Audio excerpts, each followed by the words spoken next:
मेरे प्रिय भाई और बहनों, प्रभु यीशु मसीह के पवित्र और सामर्थ्यवान नाम पर फिर एक बार मैं आप सभी को इस सभा में स्वागत करता हूँ।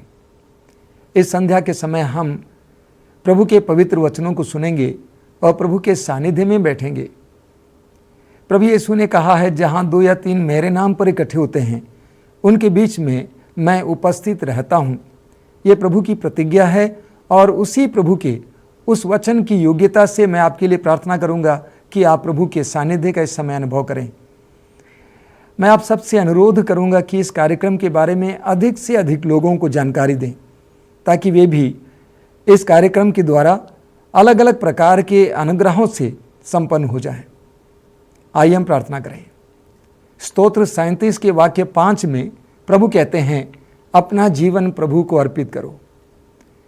अपना जीवन प्रभु को अर्पित करो और उस पर भरोसा रखो और वह तुम्हारी रक्षा करेगा। अपनी आंखें बंद कीजिए और इस समय अपने आप को प्रभु को समर्पित कीजिए।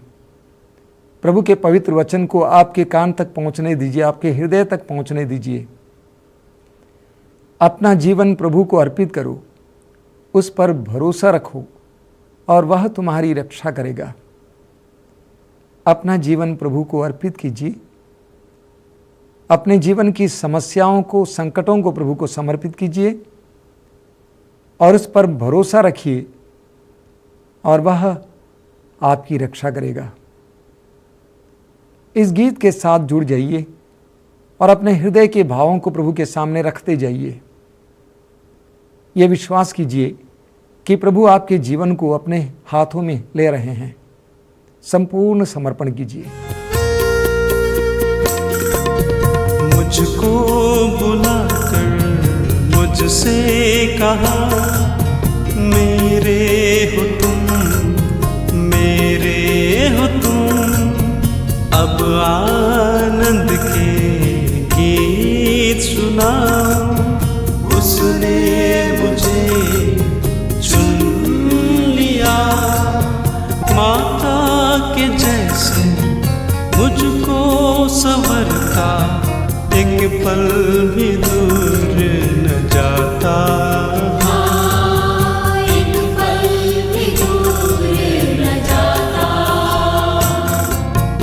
आवाज देता, मुझको उठाता, मेरे जीवन के हर मोड़ पर, मेरे जीवन के हर मोड़ पर मुझको बुलाकर मुझसे कहा, मेरे हो तुम, मेरे हो तुम।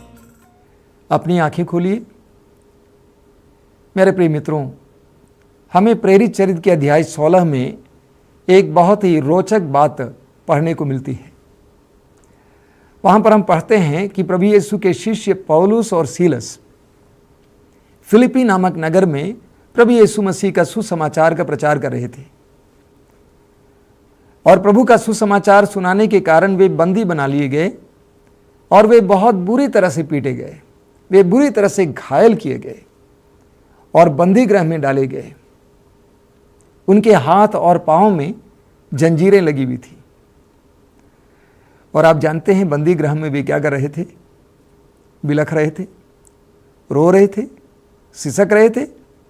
वचन हमें बताता है कि रात के समय वे ऊंची आवाज में प्रभु की स्तुति कर रहे थे।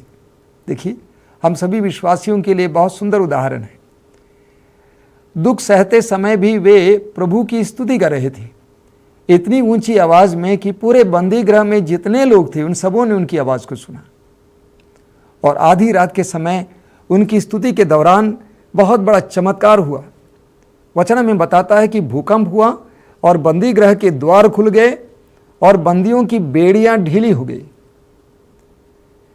बंदी गृह के द्वार को खुला हुआ और भूकंप को देखते हुए कारापाल ने सोचा कि सारे बंदी भाग गए हैं, इसलिए अपनी जिम्मेदारी को अपनाते हुए तलवार उठाकर अपने आप को मार डालना चाहा। पौलुस और सीलस ने देखा और उन्होंने मना किया। उन्होंने कहा कि हम लोग सही सलामत हैं, आप अपने आप को दुख ना दें। प्रेरित चरित्र अध्याय 16 वाक्य 30 और 31 में हम पढ़ते हैं, कारापाल दौड़ के आता है और पौलुस और सीलस के सामने दंडवत करता है और घुटने टेककर उनसे एक सवाल करता है, सज्जनों, मुक्ति प्राप्त करने के लिए मुझे क्या करना चाहिए? सज्जनों, मुक्ति प्राप्त करने के लिए मुझे क्या करना चाहिए? इतने बड़े चमत्कार देखने के बाद, पौलुस और सीलस के अंदर इतनी बड़ी स्वतंत्रता को देखने के बाद, इतने आनंद को देखने के बाद, बंदी गृह के कारापाल के अंदर मुक्ति की इच्छा पैदा हुई। कहा कि भाइयों, मुक्ति प्राप्त करने के लिए मुझे क्या करना चाहिए? मेरे प्रिय बंधुओं, हर मनुष्य की आत्मा मुक्ति के लिए लालायित है। सारे संसार में हर मनुष्य की आत्मा मुक्ति के लिए लालायित है। और मुक्ति के लिए मनुष्य क्या क्या नहीं करता है। धर्म और धर्म से जुड़ी हुई बातें मनुष्य मुक्ति के लिए तो करता है। संत पौलुस रोमियों के पत्र के अध्याय 8 उसके वाक्य 22 और 23 में कहते हैं, आप लोग जानते हैं समस्त सृष्टि मानो प्रसव पीड़ित नारी की तरह कराह रही है, और सृष्टि ही क्या, हम भी भीतर ही भीतर कराहते रहते हैं। एक बहुत बड़ी वास्तविकता है, हर मनुष्य की आत्मा कराहती रहती है। हर मनुष्य के अंदर एक कराह है। हर मनुष्य सिसकियां ले रहा है। वह जो कठोर हृदय वाला आतंकवादी, वह जो कठोर हृदय वाला हत्यारा जब अकेला रहता है, उसके अंदर भी सिसकियां सुनने को मिलती है। जो व्यभिचारी है, चोरी करने वाला है, डकैत है, अन्याय करने वाला है, वो भी जब अकेले में बैठे रहता है, उसकी आत्मा में सिसकियां सुनने को मिलती है। स्तोत्र 42 में स्तोत्रकार कहता है कि मेरी आत्मा तेरे लिए प्यासी है प्रभु। हर मनुष्य की आत्मा ईश्वर के लिए प्यासी है। हम सबके अंदर ईश्वर के लिए एक प्यास है। हमारी आत्माएं प्यासी हैं, बेचैन हैं। एक महान संत हैं जिसके बारे में आपने बार बार सुना है, संत अगस्तिन। उन्होंने लिखा है, मेरी आत्मा है प्रभु तेरे लिए बेचैन है, और वह तब तक बेचैन रहेगी जब तक वो तुझ में लीन ना हो जाए, क्योंकि वो तेरे लिए ही बनाई गई है। हमारी आत्माएं ईश्वर के लिए प्यासी है, हमारी आत्माएं ईश्वर के लिए बेचैन हैं, और वो तब तक बेचैन रहेगी जब तक वह ईश्वर में लीन ना हो जाए। मेरे प्रिय मित्रों, हम लोग मुक्ति के लिए कराहते हैं। प्रभु यीशु मसीह को मुक्ति दाता कहते हैं। मत्ती के सुसमाचार के अध्याय 1 उसके वाक्य 21 में प्रभु का वचन कहता है कि वह ईसा कहलाएगा, क्योंकि वह अपने लोगों को उनके पापों से मुक्त करेगा। वास्तव में यीशु नाम का, ईसा नाम का अर्थ ही ईश्वर बचाता है। प्रभु यीशु इस संसार में मुक्ति देने के लिए आए। प्रेरित चरित्र के अध्याय 4 वाक्य 12 में आपने पढ़कर सुना है, पेतरुस कहते हैं, समस्त संसार में यीशु नाम के सिवा मनुष्यों को कोई दूसरा नाम नहीं दिया गया है जिसके द्वारा मनुष्य को मुक्ति मिल सकती है। तो प्रभु यीशु मसीह को हम मुक्ति दाता कहते हैं, और वास्तव में प्रभु यीशु मसीह ही एकमात्र मुक्ति दाता है। अब सवाल यह खड़ा होगा कि प्रभु यीशु मसीह ने किस प्रकार की मुक्ति लाई? किस प्रकार की मुक्ति लाई? रोग, पीड़ा, दुख से मुक्ति। कई लोग प्रभु यीशु मसीह के पास इसलिए आते हैं और प्रभु यीशु को पुकारते हुए कहते हैं, मुझे मुक्ति दीजिए। इसका अर्थ यह है, रोग से मुक्ति दीजिए, पीड़ाओं से मुक्ति दीजिए, दुखों से मुक्ति दीजिए। यह तो सत्य है कि प्रभु यीशु मसीह ने रोगियों को चंगा किया, दुख में पड़े लोगों को छुटकारा दिया। सुसमाचार में बताता है कि प्रभु यीशु मसीह ने अंधों को आंखें दी, जन्मांध को आंखें दी, लंगड़ों को चलाया, कोढ़ियों को चंगा किया, मुर्दों को जिलाया। तो प्रभु यीशु मसीह ने रोगियों को चंगा किया, दुखों से लोगों को छुटकारा दिया। लेकिन रोगों से मुक्ति ही मुक्ति नहीं है, मुक्ति उससे परे है। तो मुक्ति का अर्थ क्या है? दुष्ट आत्माओं से मुक्ति, अवदूतों से मुक्ति। सुसमाचार में बताता है कि प्रभु यीशु मसीह शब्द मात्र से अवदूतों को निकालते थे। मत्ती के सुसमाचार के अध्याय 8 वाक्य 16 में हम पढ़ते हैं कि प्रभु यीशु ने शब्द मात्र से अबदूतों को निकाला। प्रभु यीशु मसीह को देखते ही अबदूत भाग निकलते थे, चिल्ला उठती थी। मार्कुस के सुसमाचार के अध्याय 5 में हम पढ़ते हैं कि प्रभु यीशु ने एक ऐसे व्यक्ति को जिसके अंदर अबदूतों की सेना थी छुटकारा दिया। लेकिन मुक्ति का अर्थ सिर्फ दुष्ट आत्माओं और अबदूतों से मुक्ति नहीं है, उससे परे है। क्या मुक्ति का अर्थ पापों से मुक्ति है या पापमय आदतों से मुक्ति है? सुसमाचार हमें बताता है कि प्रभु यीशु ने पापों और पापमय आदतों से लोगों को छुटकारा दिया। समारी स्त्री का उदाहरण लीजिए, यूहन्ना अध्याय 4 में एक ऐसी नारी जो वासना के हाथ में थी, वासना के दलदल में थी। जक्केउस का उदाहरण लीजिए, एक ऐसा इंसान जो लालच का शिकार था। प्रभु यीशु ने ऐसे लोगों को छुटकारा दिया। लेकिन मुक्ति का अर्थ सिर्फ पापों से मुक्ति, पापमय आदतों से मुक्ति नहीं है। मैं कुछ गहरी बातें आज बता रहा हूं। मुक्ति का अर्थ समझने के लिए हमें मनुष्य के मौलिक स्वभाव पर मनन करना होगा। उत्पत्ति ग्रंथ के अध्याय 1 वाक्य 27 में और प्रज्ञा ग्रंथ के अध्याय 2 उसके वाक्य 23 में पढ़ते हैं। प्रभु का वचन कहता है कि ईश्वर ने मनुष्य को अपना प्रतिरूप बनाया, अपना सदृश्य बनाया, और ईश्वर ने मनुष्य को अमर बनाया। यानी हर मनुष्य ईश्वर का प्रतिरूप है, ईश्वर का सदृश्य है, और हर मनुष्य को अमरता के लिए बनाया गया है। हर मनुष्य के लिए अमरता जन्मसिद्ध अधिकार है।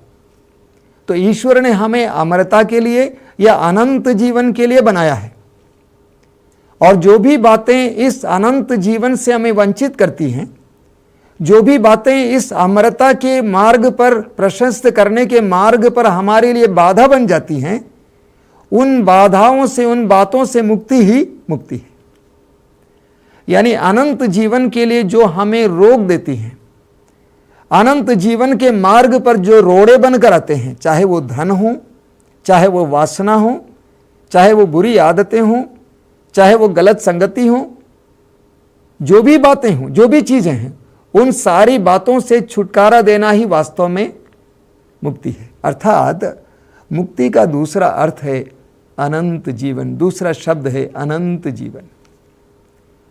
मुक्ति का दूसरा मतलब है, दूसरा अर्थ है, दूसरा शब्द है अनंत जीवन। यूहन्ना के सुसमाचार के अध्याय 3 वाक्य 16 में प्रभु यीशु अपने बारे में कहते हैं कि उनके जीवन के लक्ष्य के बारे में, उनके कार्य के बारे में कहते हैं, उनके मिशन के बारे में कहते हैं। ईश्वर ने संसार से इतना प्यार किया, ईश्वर ने संसार को इतना प्यार किया कि उसने उसके लिए अपने एकलौते पुत्र को अर्पित किया, जिससे जो भी उसमें विश्वास करें उसका सर्वनाश ना हो बल्कि उसे अनंत जीवन मिले। तो प्रभु यीशु कहते हैं कि इस दुनिया में प्रभु यीशु के आने का एकमात्र मकसद है हमें अनंत जीवन दिलाना। यूहन्ना के सुसमाचार के अध्याय 10 वाक्य 10 में प्रभु यीशु कहते हैं, चोर चुराने, नष्ट करने और मार डालने आता है, परंतु मैं इसलिए आया हूं कि उन्हें जीवन मिले, बल्कि परिपूर्ण जीवन मिले। तो प्रभु यीशु इस संसार में हमें परिपूर्ण जीवन देने, अनंत जीवन देने के लिए आए। यूहन्ना के सुसमाचार के अध्याय 3 उसके वाक्य 17 में प्रभु यीशु स्वयं हमें बताते हैं कि अनंत जीवन का मतलब क्या है, तात्पर्य क्या है। वहां पर प्रभु यीशु अपने पिता को संबोधित करते हुए कहते हैं कि वे तुझे हे पिता, सच्चे ईश्वर को और ईसा मसीह को जिसको तूने भेजा है जाने, यही अनंत जीवन है। बहुत गहरी बात है। प्रभु यीशु कहते हैं, हे पिता, तुझे सच्चे ईश्वर को जाने और ईसा मसीह को जिसको तूने भेजा है उसे जाने, यही अनंत जीवन है। बाइबल में जानने का अर्थ है अनुभव करना, यानी सच्चे ईश्वर का अनुभव करना और मुक्तिदाता यीशु मसीह का अनुभव करना, यही अनंत जीवन है। यूहन्ना के पहले पत्र के अध्याय 5 उसके वाक्य 18 में संत यूहन्ना कहते हैं, जिसे पुत्र प्राप्त है उसे अनंत जीवन प्राप्त है। जिसे पुत्र प्राप्त है उसे अनंत जीवन प्राप्त है। मेरे प्रिय भाई और बहनों, हम सबको अनंत जीवन की आवश्यकता है। न केवल हमें अनंत जीवन की आवश्यकता, बल्कि अन्य लोगों को भी अनंत जीवन की आवश्यकता है। जब कभी कोई अनंत जीवन के योग्य जीवन नहीं जीता है, और पापमय अवस्था में मर जाता है, मेरे प्रिय भाई और बहनों, उसकी आत्मा अनंत जीवन में प्रवेश नहीं कर पाती और उसकी आत्मा भटकती रहती है। हमारे समाज में भूत प्रेत के प्रति लोगों का कितना डर है, लोगों में कितना ही डर समाया हुआ है। कोई मर जाता है, लोग आपस में घबराने लगते हैं। अभी 2 दिन पहले की बात है, ऐसे कई केसेस आ जाते हैं। 2 दिन पहले की बात है, एक माँ अपने जवान बेटी को लेकर आई। उसने कहा, लगता है मेरी बेटी जब कक्षा 3 में पढ़ रही थी, एक पेड़ के नीचे से होकर गुजरी जहाँ पर किसी ने आत्महत्या की और उसकी आत्मा उसके अंदर प्रविष्ट कर गई हो। उस समय से ये बेटी बीमार पड़ रही है। कितने ही लोग इस तरह सोचते हैं। लोग न केवल जिंदों से डरते हैं बल्कि मुर्दों से भी डरते हैं। लगता है कि लोगों को न केवल जिंदों से दुख और तकलीफ है बल्कि मुर्दों से भी दुख और तकलीफ है। सत्य है। इसलिए हर मनुष्य की जिम्मेदारी बनती है कि लोगों को मुक्ति के लायक जीवन जीने के लिए मदद करना। अगर कोई भी पापमय जीवन जीता है, उस पाप से उनको हटाना, बचाना आप और मेरा कर्तव्य है। जब हम सभी लोग अनंत जीवन के योग्य जीवन जिएंगे, अच्छे जीवन जिएंगे, सरल भाषा में निष्पाप जीवन जिएंगे, निष्कपट जीवन जिएंगे, स्वर्गोन्मुख जीवन जिएंगे, तो हम सभी लोग एक दूसरे के लिए शांति के माध्यम बनेंगे। विशेष करके मैं आज आपको बताना चाहता हूं कि हमारे परिवार के सदस्यों को अच्छी मौत दिलाना हमारा कर्तव्य है। कई परिवारों में रोगियों की सेवा नहीं होती है, कई परिवारों में बुजुर्गों की सेवा नहीं होती है, उन्हें गाली दी जाती है, वृद्धावस्था में उनका तिरस्कार किया जाता है और वे तड़प तड़प कर मर जाते हैं और वे कोसते हुए मर जाते हैं, अशांत अवस्था में मर जाते हैं। तो उनकी आत्माएं अनंत जीवन के योग्य नहीं बनती हैं। मेरे प्रिय भाई और बहनों, वे आत्माएं हमारे लिए अशांति के कारण बनेंगी। कई परिवारों, कई लोगों से इस प्रकार की शिकायतें मिलती हैं कि उनके परिवार के पुरखों की आत्माएं उन्हें तंग कर रही हैं। कई लोग आके इस प्रकार की शिकायत करते हैं। इसलिए हमारी जिम्मेदारी बनती है कि परिवार के लोगों को शांतिमय मृत्यु दिलावें, उनका तिरस्कार ना करें। अभी मुझे याद है, बचपन में मैंने देखा है, हमारे यहाँ जब भी लोग मर जाते थे, विशेष करके मसीही लोग, अन्य लोग उनके कान के पास जाकर बैठ जाते थे, उनको पश्चाताप करने के लिए मदद करते थे। पुरोहितों को बुलाया जाता था, उनको सलाह दी जाती थी, उनको पश्चाताप के लिए मौका दिया जाता था, उनको पाप स्वीकार करने के लिए मौका दिया जाता था, उनके कानों में प्रभु का नाम लिया जाता था, बोलो यीशु यीशु यीशु। इस तरह उनको शांतिपूर्ण मृत्यु के लिए तैयार किया जाता था। उनकी शांतिपूर्ण मृत्यु हमारे परिवार की शांति के लिए अनिवार्य है। मेरे प्रिय भाई और बहनों, अर्थात मुक्ति पाना हमारे लिए ही नहीं बल्कि हमारे परिवार के लिए और समाज के लिए आवश्यक है। लेकिन जो लोग मुक्ति के लायक जीवन जीते हैं, अनंत जीवन के लायक जीवन जीते हैं, आप जानते हैं उनकी मृत्यु के द्वारा वे अनंत जीवन के सहभागी बनते हैं और हम सबके लिए कृपा के माध्यम बनते हैं। यही कारण है विशेष करके कैथोलिक कलीसिया में संतों के द्वारा प्रार्थना की जाती है, उनसे मध्यस्थ प्रार्थना की भीख मांगी जाती है और संतों ने जिन जिन चीज़ों को इस्तेमाल किया उन सारी चीज़ों के द्वारा कृपाएं प्राप्त की जाती हैं। जिन लोगों ने संत प्रवृत्ति का जीवन जिया है, निष्पाप जीवन जिया है, स्वर्गोन्मुख जीवन जिया है, अनंत जीवन के लायक जीवन जिया है, उनके कब्र पर जाकर लोग प्रार्थना करते हैं और उनकी इच्छाएं पूरी हो जाती हैं। यानी संत जब मरते हैं, निष्पाप लोग मरते हैं या प्रभु के साथ जुड़े हुए जीवन जीने वाले मरते हैं, तो वे हमारे लिए कृपा के माध्यम बनते हैं। तो हम प्रभु यीशु मसीह को मुक्तिदाता कहते हैं। लेकिन प्रभु ने हमें कैसे मुक्ति दी? यशायाह नबी के ग्रंथ के अध्याय 53 उसके वाक्य 4 से 6 तक हम पढ़ते हैं कि वे हमारे रोगों को अपने ऊपर लेते थे, वे हमारे दुखों से लदे हुए थे, हमारे पापों के लिए वह दंडित किए गए, उनके घावों द्वारा हम भले चंगे हो गए। यानी प्रभु यीशु मसीह ने हम सबके पापों और दुखों और रोगों को अपने ऊपर ले लिया।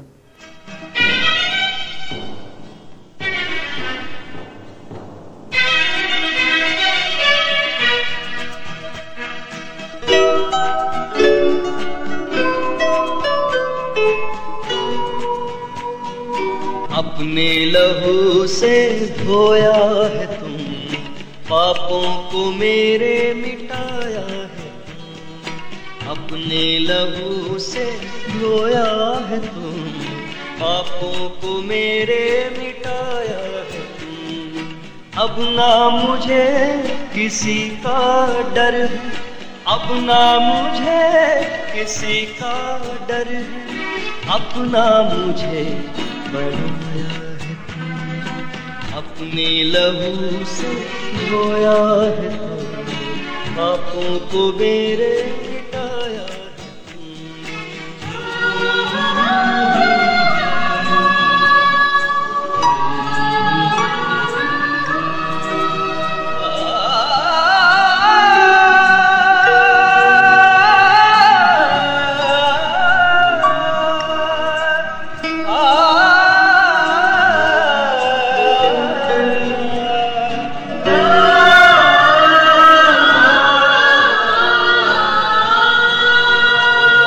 अकेला भटक रहा था मैं, वीराने में चलता था मैं। अकेला भटक रहा था मैं, वीराने में चलता था मैं। तलवारी पहाड़ी की वो, तलवारी पहाड़ी की वो,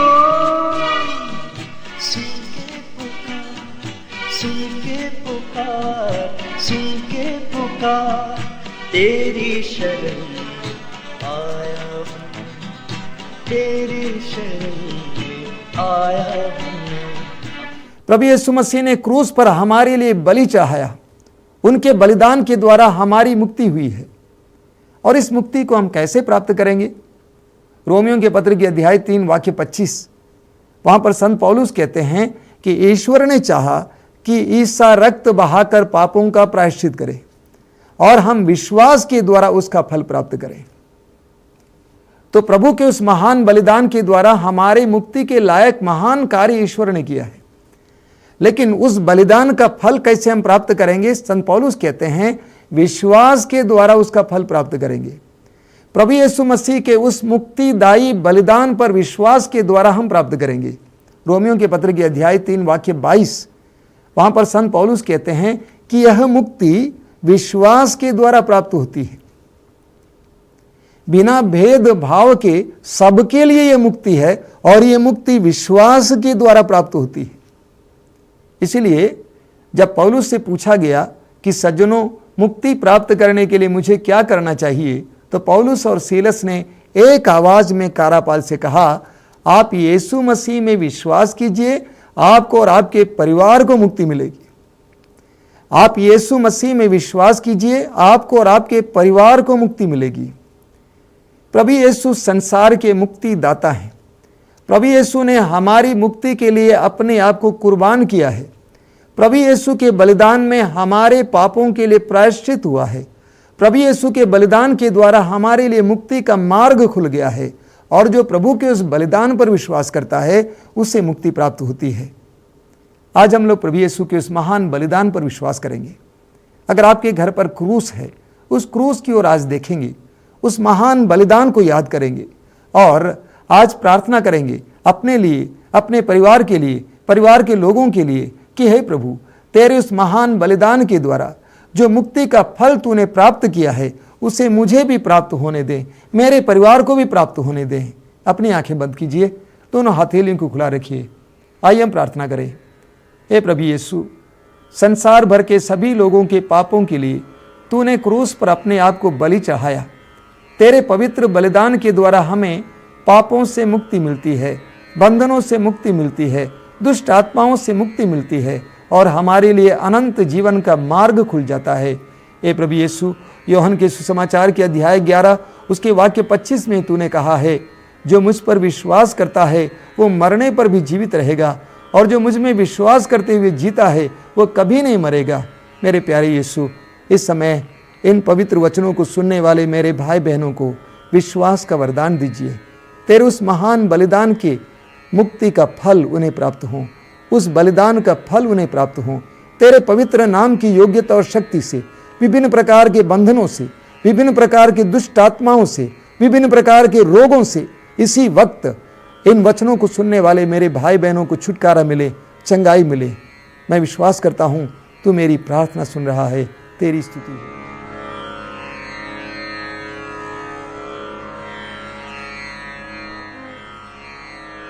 अपनी आंखें खोलिए। मेरे प्रिय मित्रों, आज मैं आपके लिए प्रार्थना करूंगा कि प्रभु आपको विश्वास का वरदान दे। आप भी प्रार्थना करें कि हे प्रभु यीशु मसीह, विश्वास के द्वारा मुझे और मेरे परिवार को मुक्ति का एहसास हो। जय यीशु।